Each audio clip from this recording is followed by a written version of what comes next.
everybody. The four of you together again.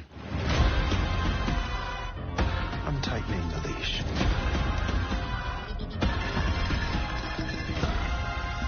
Wow. Lovely. You okay? What's funny? What are you gonna do? I gotta get us out of here. What is up, everybody? Jeremy Eisenfire here, and welcome to the channel. Episode 3 of Severance is just around the corner now, entitled Who is Alive? And after the first two episodes dealt solely with the aftermath of the Macrodad uprising, both in episode 1 seeing how our innies responded to the mini-rebellion, and then of course in episode 2 with us following the reaction of the outies and how they ultimately decided to come back to work, or should we say, how they ultimately got rehired. And now, with episode 3 on the horizon, we can most likely look forward to the innies continuing work at Lumon, as the episode 3 synopsis states, Mark, Helly, Irving, and Dylan search for answers. With some of those answers most likely being them trying to figure out a little bit more about what they are really working on at MDR. And of course, trying to find out a little bit more information about what really happened to Miss Casey, and if they can get her out, and if she is indeed one and the same with Mark's wife, Gemma. In the Season 1 finale, Mark's innie discovered the startling revelation that his outie's wife isn't quite dead, but is in fact working at Lumon Industries on the severed floor, going by the name Miss Casey, the wellness supervisor for the severed employees, which leaves Mark and company trying to find some kind of way to get any kind of answers on what really happened, which of course is going to be a very tall task to say the least. But one thing I'm really looking forward to seeing in episode 3 is the dynamic when they do return to work. How exactly are the innies going to be handling everything going forward now that they know so much more about not only themselves, but the outside world? In cases like this, ignorance is usually bliss. After all, you don't miss what you don't know. But after glimpsing the outside world and seeing everything that there is to offer out there, how exactly are the innies ever going to focus on only work ever again? And taking a look at the new trailer that Severance just dropped, it looks like we have some all-new footage of some interesting scenes that we will most likely be seeing in episode 3 and beyond, starting with this one of Mr. Milchick greeting the co-workers, stating, "The four of you are back together again." Followed by a very interesting scene of someone seemingly running down that mysterious black hallway. The same mysterious hallway that Miss Cobell sent Miss Casey down towards the end of Season 1, and of course the same hallway that Irving's outie has been painting non-stop. And upon closer inspection, it looks like this could indeed potentially be Miss Casey herself running down this hallway, although it is hard to tell for sure. But next, we also have another shot of Mr. Milchick taking his tie off while walking down the Lumon hallways, as he states that he is going to be tightening the leash, which could potentially be referring to him starting to keep a closer eye on MDR. When the innies first returned to work, we started to notice a little bit of a change within Milchick, albeit hard to tell how genuine it really was, but he seemed to be wanting to make life a little bit better here for the innies, in terms of all of the reforms that Lumon has seemingly made in their honor. But upon closer inspection, you start to realize that a lot of these reforms that Lumon has made have simply been tailor-made to manipulate the four into thinking they won some kind of victory, even going so far as to fake a parade in their honor, while stating that they had become the face of Severance reform.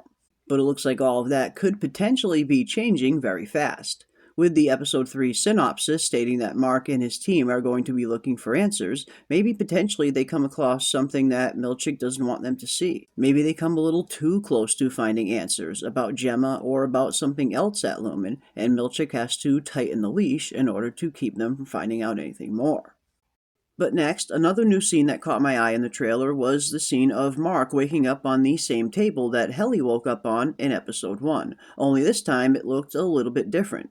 This time we see what appears to be Mark waking up in both his innie and his outie personas, as we see one version of Mark waking up in the suit that he wears to work every day, but then we also see him waking up in that same red shirt that he's always wearing in the intros, indicating two different aspects of Mark waking up on the same MDR table. But what exactly does that indicate?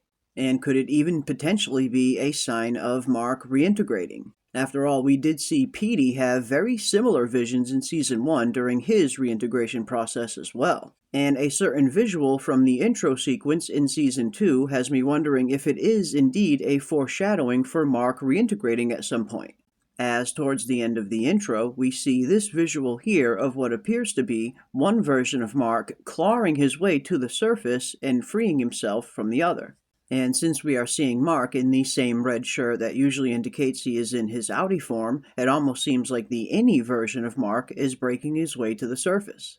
When we saw Petey reintegrating in Season 1, it certainly felt like a foreshadowing of sorts that this would be happening to another character at some point down the line.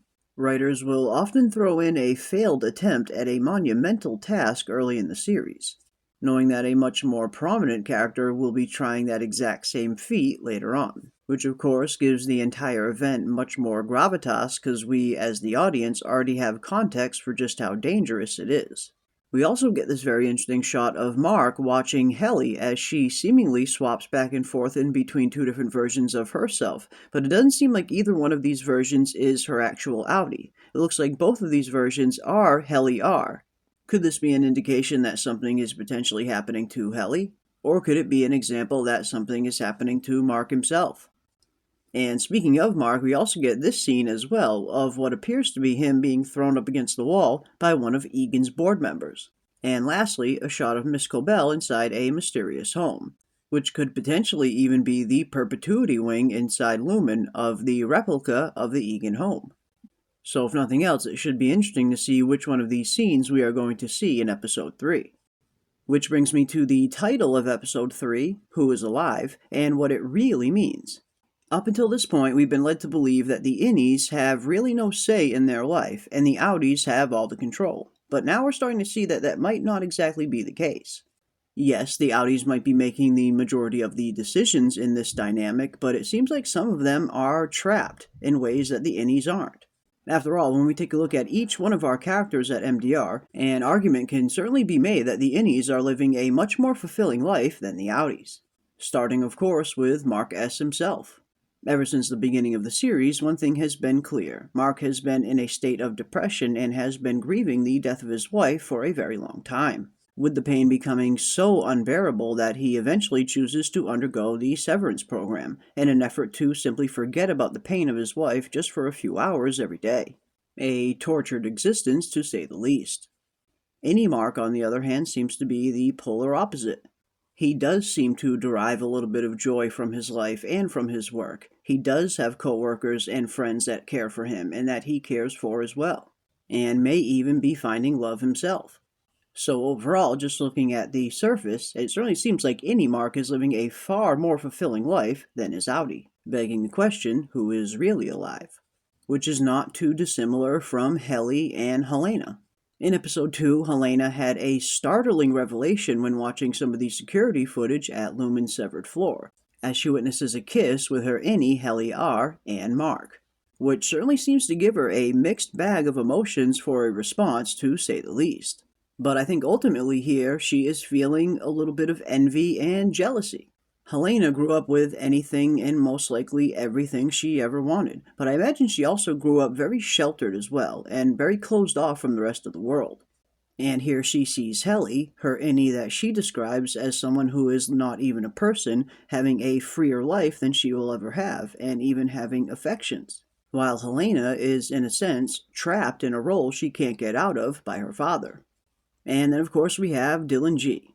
And while even though Dylan G didn't actually see the outside world at the end of the Season 1 finale, we still got a lot of interesting context on who his outie is as a person finally in Episode 2, where we saw right after he gets laid off by Milchick, he goes looking for another job, only to be rejected because of his previous severed history. We also got a little bit of a sense as to what kind of a person outie Dylan G was as well, which came a bit of a surprise considering how cheerful his innie is. After his wife calls to see how he did on the interview, we see outie Dylan is pretty mean to her and pretty dismissive, and you certainly get the sense that he is not the happiest guy, giving us yet another example of the outies and innies being polar opposites to one another, which also could be said about Irving as well. Our Innie version of Irving started in a very interesting place at the beginning of the series, being incredibly loyal to Lumon and almost worshipping it. But as the season continued to progress, Irving started to realize that there was a little bit of a darker side to Lumon and to the Severed program in general, as he met Bert G. and fell in love for the first time, only to end up losing Bert when Bert's Audi retires, prompting Innie Irving to go on a mission to try and find Bert in the outside world. And when looking at all 4 of these Innie's lives, an argument could certainly be made that they are living far better lives than the Outies. After all, the Innies have friends and co-workers and a purpose and are falling in love, where a lot of the Outies seem to be stuck in this repetitive nature, living a life day in and day out with not a whole lot of fulfillment. So it certainly seems, when you take a look at the title for Episode 3, Who is Alive, it certainly seems to be asking just that. Who is ultimately alive? The Innies or the Outies? Episode 3 is just around the corner now, and Season 2 has been off to a phenomenal start so far, and I imagine in this 3rd episode we are going to see a continuation of our Innies try and finding some answers about not only Lumon, but hopefully Miss Casey as well, and maybe in the process learn a little something about what Cold Harbor really is. But that is going to do it for our Episode 3 preview and predictions video, and definitely leave your thoughts and comments down below. Where do you think Episode 3 is heading, and what information will the Innies uncover? And if you enjoyed this video, don't forget to leave a like on your way out, and consider subscribing to stay up to date on all of our upcoming content. And don't forget to come and join us live every Tuesday and Saturday night for our live Severance discussions. And as always, keep those tinfoil hats on, folks, and I will see you on the next one. I'm committed to this company with every part of me, just like my Innie, and just like you. The work will be remembered as one of the greatest moments of this planet.